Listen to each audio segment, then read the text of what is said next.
The diner was quiet that morning, the kind of stillness that made the clinking of coffee cups sound almost too loud. Sunlight streamed through the wide windows, catching on the chrome edges of the tables and bouncing off the glass salt shakers. At the corner booth sat Walter Branson, an 81-year-old Korean War veteran, who came here every morning at exactly 8:15. He wore his favorite flannel shirt, faded at the elbows, and a pair of heavy boots that had seen more winters than most men in the room had lived through.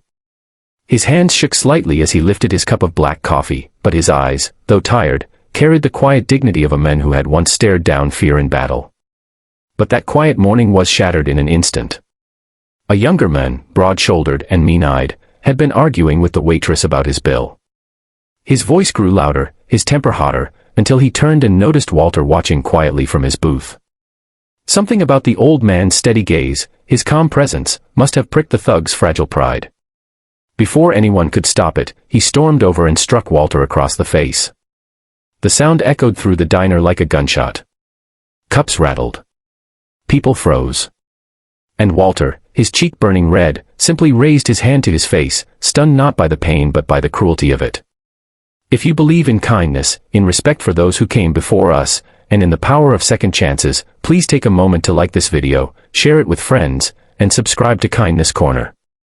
Your support helps spread these powerful stories of humanity. The diner fell into a heavy silence.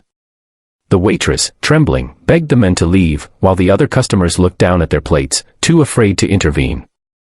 Walter didn't retaliate. He simply sat there, his weathered hand covering the fresh bruise, his eyes staring into the coffee he could no longer taste.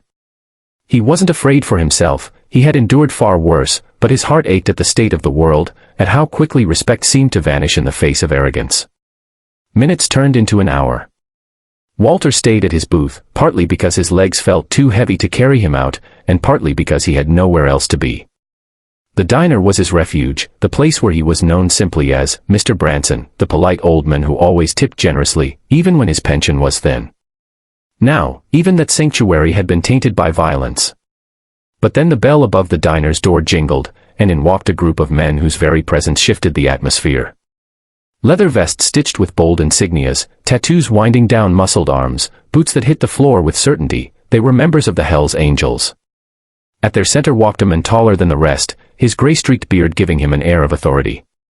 His eyes scanned the room until they landed on Walter. And in that moment, a ripple of recognition passed through the old man's tired expression. The leader of the group was Thomas Branson, Walter's son. The thug who had struck Walter was still in the diner, smugly chatting with a friend near the counter, unaware of what was about to unfold. But Thomas saw the bruise on his father's face instantly, and his jaw clenched. The other bikers noticed too.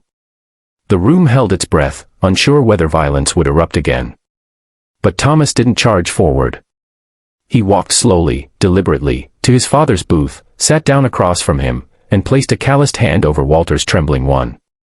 The two men sat in silence for a long moment, the bond between them unspoken but unmistakable.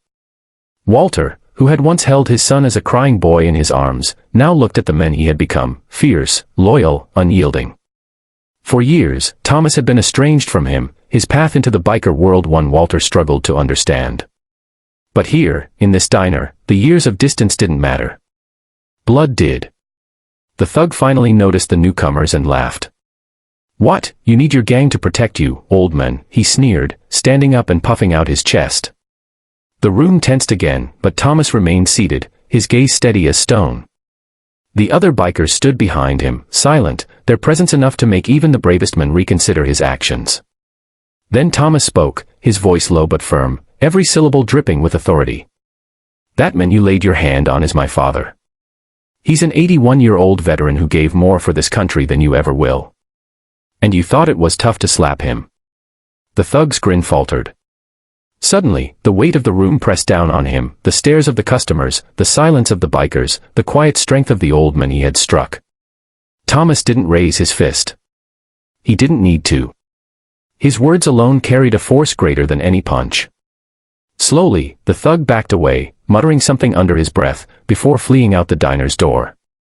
No one followed him. There was no need. His shame would follow him farther than any man could. Walter finally exhaled, the tension leaving his body. For the first time that morning, he allowed himself a small, weary smile.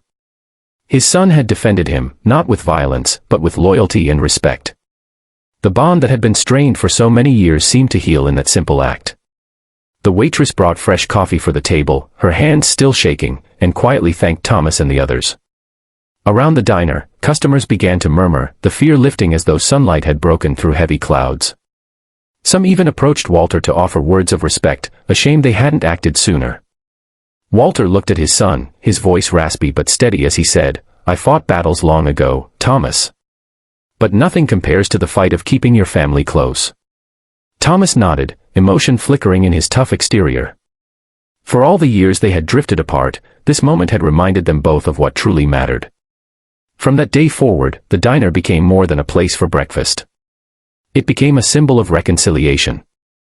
Walter and Thomas would meet there often, sometimes joined by Thomas's biker brothers, who treated the veteran with a reverence he had never asked for but deeply appreciated. And every time Walter entered, people remembered that morning, when a thug's cruelty was silenced not by fists, but by the quiet power of family and respect. If this story touched your heart, please show your support by liking this video, subscribing to Kindness Corner, and sharing it with others. These stories remind us that no matter how broken the world feels, acts of love and loyalty can mend what's been lost. And before we end, I'd love for you to comment below, do you believe kindness has the power to heal broken families?